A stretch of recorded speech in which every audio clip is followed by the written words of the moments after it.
Halo,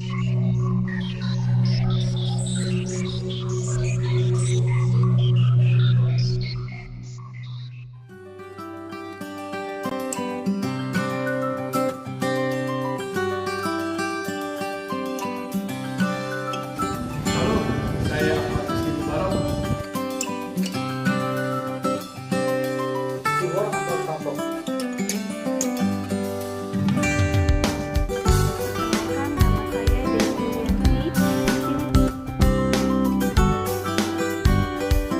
Hai, saya Dewi.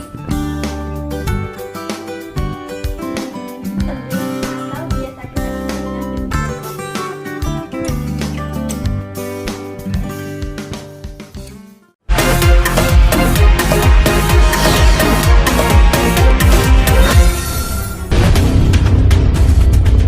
Beberapa waktu lalu beredar informasi yang mengklaim bahwa pemerintah mencabut status pandemi COVID-19.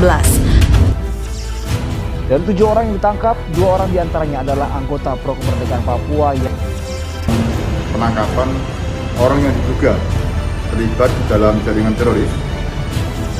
Bareskrim Polri, PPATK, Bea Cukai, dan BPOM berhasil mengungkapkan tindak pidana pencucian uang sebesar 531 miliar rupiah.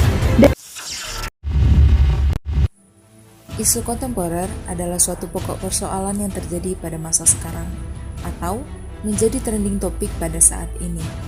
Berkembangnya isu-isu kontemporer dikarenakan banyaknya masalah-masalah baru yang muncul. Hal ini dikarenakan berkembangnya teknologi yang tidak disertai dengan kesiapan dari orang-orang yang mengalaminya. Oleh karena itu, perlu dilakukan pendalaman mengenai isu kontemporer yang terjadi pada saat ini. Halo, saya Ahmad Rizky Mubarak. Saya akan menjelaskan tentang kejahatan komunikasi massa. Mass communication atau komunikasi massa, pengertiannya adalah komunikasi yang ditujukan pada khalayak ramai yang luar biasa banyaknya melalui radio, televisi, media cetak, film, ataupun buku. Seiring dengan perkembangan zaman dan perkembangan teknologi tentunya, media komunikasi makin mudah menyasar setiap orang di segala penjuru dunia. Hanya satu klik saja, informasi sudah tersebar dalam waktu yang singkat, terutama melalui media online.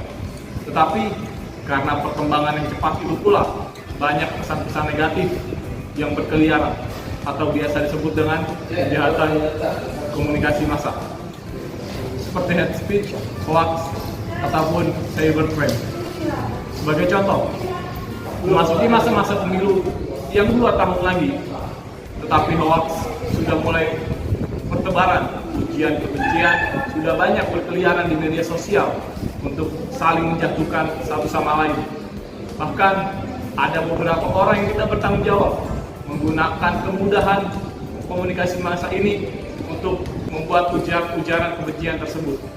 Tentunya kita berharap kejahatan komunikasi massa tersebut dapat kita tekan seminimal mungkin demi menjaga keutuhan dan kesatuan bangsa dan negara. Siwar atau pramproksi?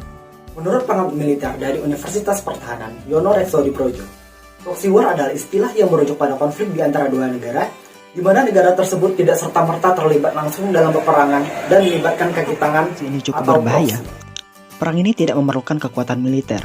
Perang proksi sangat berbeda dengan perang konvensional yang kita ketahui, seperti menurunkan rudal, menggunakan kendaraan lapis baja, atau menurunkan pesawat-pesawat tempur.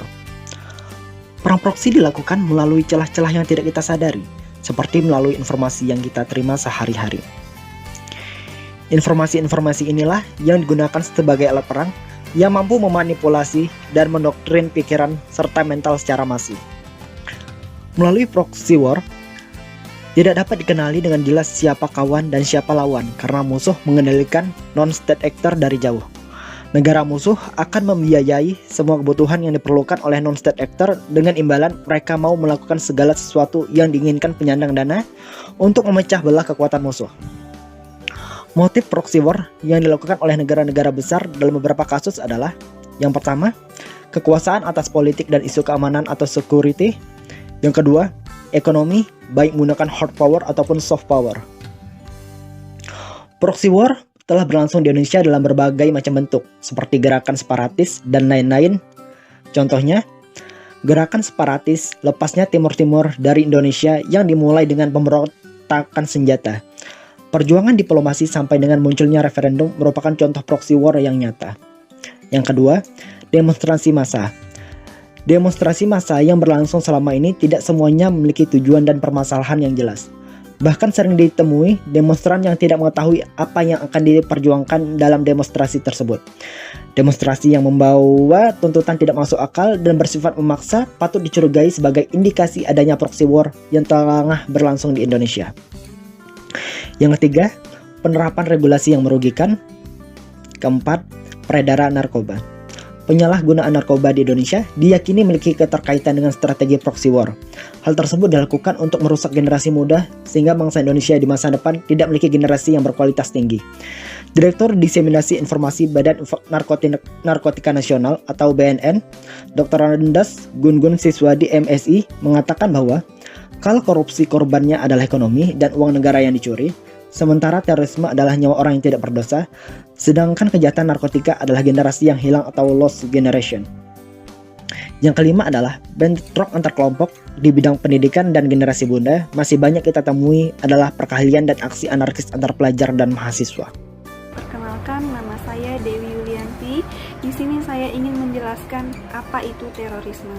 Terorisme merupakan suatu perbuatan yang menggunakan kekerasan atau ancaman kekerasan yang dapat menimbulkan suasana teror atau rasa takut yang meluas, serta dapat menimbulkan korban yang bersifat massal atau kerusakan objek vital yang strategis, lingkungan hidup, fasilitas publik, atau fasilitas internasional dengan motif, ideologi, politik, atau gangguan keamanan. Nah, di Indonesia sendiri sering terjadi peristiwa tersebut. Salah satu peristiwa yang terkenal adalah peristiwa ancaman bom Bali di tahun 2002. Saya Anita Nuriani. Hari ini saya akan belajar tentang radikalisme. Mari belajar bersama saya. Radikalisme merupakan suatu sikap yang mendapatkan perubahan secara total dan bersifat revolusioner dengan menjungkir balikan nilai-nilai yang ada secara drastis lewat kekerasan dan aksi-aksi yang ekstrim. Ciri-ciri dari sikap paham radikal adalah tidak toleran, fanatik, eksekutif, dan revolusioner. Transformasi gerakan radikalisme diyakini bergeser dari yang sifatnya internasional dan akhirnya menyemat ke tingkat nasional. Contohnya saja fenomena ISIS di Irak dan Syria yang akhirnya menyebar di Indonesia. Dalam catatan BNPT, sudah terdapat beberapa penduduk Indonesia yang telah berangkat ke Irak dan Syria untuk bergabung dengan ISIS. Paham radikalisme ini sangat berbahaya karena dapat memecah kesatuan dan persatuan serta keutuhan NKRI. Cara yang dapat dilakukan untuk mencegah paham radikalisme adalah dengan menyaring informasi yang didapatkan, ikut aktif mensosialisasikan bahaya radikalisme, serta berperan aktif dalam melaporkan tindak-tindak radikalisme di lingkungan masyarakat. Laundering atau biasa kita kenal dengan pencucian uang merupakan suatu upaya perbuatan untuk menyembunyikan asal-usul uang hasil dari tindak pidana atau aktivitas ilegal melalui berbagai transaksi keuangan agar uang tersebut seolah-olah berasal dari kegiatan yang legal atau sah. Ada 3 tahapan pencucian uang. Yang pertama, placement, yaitu memecahkan uang menjadi jumlah kecil menggunakan rekening bank atau penyelundupan berbagai negara. Yang kedua, layering, pemindahan dana ke berbagai rekening bank, aset, dan investasi. Yang ketiga, integration, uang yang dialihkan dalam berbagai kegiatan resmi sehingga tampak tidak berhubungan dengan aktivitas kejahatan. Adapun pencegahan yang dapat kita lakukan untuk mengatasi money laundering ini melalui 3 peran. Yang pertama, peran dari jasa keuangan. Yang kedua, peran dari nasabah penyedia jasa keuangan. Dan yang ketiga, peran dari masyarakat umum. Nah, peran dari jasa keuangan yang pertama untuk menerapkan program pencucian uang dan melakukan pemantauan data, penyampaian laporan transaksi yang mencurigakan. Peran dari dari nasabah penyedia jasa keuangan, yaitu wajib memberikan informasi yang benar yang dibutuhkan oleh pelapor, serta tegas menolak untuk menyimpan dana dari sumber yang tidak jelas. Ketiga, peran masyarakat umum. Kita sebagai masyarakat umum juga bisa berandil dalam pencegahan money laundering ini. Yang pertama, kita bisa tidak membeli harta yang tidak jelas status kepemilikannya. Kita juga harus tegas menolak pemberian sumbangan tanpa peruntukan yang jelas. Yang ketiga, kita tidak terlibat dalam pengumpulan dana bagi kegiatan yang tidak berhubungan